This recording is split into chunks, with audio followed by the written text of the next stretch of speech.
Hey guys, welcome back to my channel, and if you're new, welcome to my channel. So I was recently watching a really good sit-down video on YouTube by Cam and Fam, and just listening to the whole thing, and she was actually giving some decent wisdom for being only 21 years old, literally my age. And I was like, oh, this is great. And then, of course, it got to the point where she mentions Roe versus Wade and how it did this massive, big effect on women. And I want you guys to hear it for yourselves how she describes what she thought and what happened. Came completely out of the blue. I was not expecting her to bring up Roe versus Wade at all, but I want to let you guys hear it from the horse's mouth. So let's just roll the clip.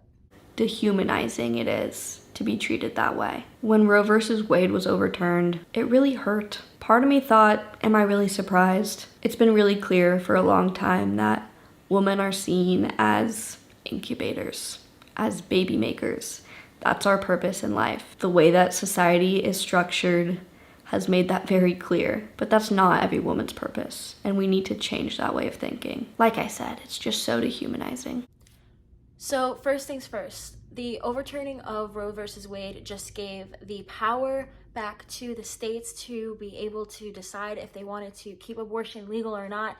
It wasn't a 50 states total abortion ban, so I don't think she understands what Roe versus Wade, overturning Roe versus Wade did. Second, she said it treats women as incubators. As a female myself, I think that is one of the most insulting things you can call pregnancy, one of the most insulting things you can say about the uterus, which, by the way, is there for the purposes of growing a child, growing an unborn child. Scientifically, it is there. Scientifically and medically speaking, it is not there to just go around and sleep with whoever you want. It is not scientifically there for your pleasure. It is not. It is there to house a fetus and to grow a fetus. The main purpose of the uterus is preservation of life. It is the site of nourishment for the developing baby, making it one of the most significant reproductive organ in the female's body.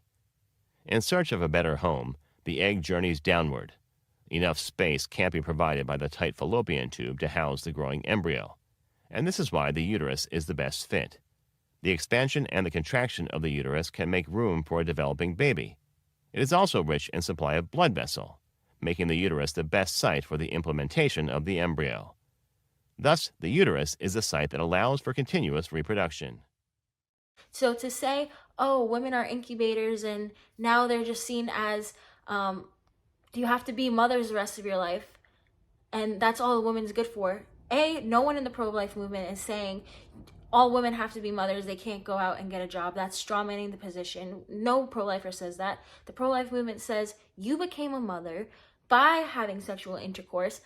99% of the time, voluntarily, you became a mother because of the actions of having intercourse. That's just how science and biology works. Two people come together, a male and a female, meet, boom, you can create a human life in the uterus, which, by the way, the baby has a right to be there, and you don't have the right to end its life.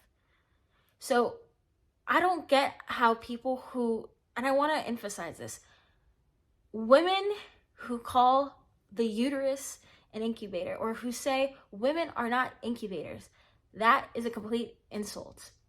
If you guys don't know, they're working on actual incubators outside, like an artificial womb, they're calling it, to be able to grow babies. That's an incubator. My body, my uterus, my womb, the female reproductive body system is not an incubator. I don't understand, like, it makes me stressed out because to me it's just an insult on what I can do, what my body can do as a woman, and it's just the most degrading thing I've ever heard in my life. And the arguments, this is one of the arguments for the pro-abortion movement, is that, oh, pro-lifers think just women are incubators. We're not the one going and saying every woman should be pregnant 24/7. I don't know any pro-life physician that says the women should be pregnant 24/7 and just keep popping out babies. That's not what we believe in. We believe that you already made the baby, therefore that life is sacred and that life deserves to be protected and not murdered in the womb. It's not a big deal. And that's exactly why Roe versus Wade was overturned, because the Supreme Court said, you don't have a right to murder an unborn child in the womb, and we're just going to leave it to the states. And that's why 13 plus states already said, you know what, we're done with abortion, because they have common sense. But as you can see, that video kind of like got me just a little annoyed, because out of nowhere, you mentioned Roe versus Wade. You don't even know what the overturning of Roe versus Wade entailed, what it meant. And you're insulting women by saying that, oh, people just see women as incubators, when that is not true. So I think, Kim, my message to you would just do a little bit more research on the pro-life movement. Stop strawmanning the pro-life movement. And instead, you have two beautiful girls of your own. Why would you ever think your body, who grew two beautiful girls inside of you, why would you ever be insulting to that and call it an incubator? I wouldn't, because I don't see it as an incubator. I see it as this special thing that my body was designed to do. God created my body to do.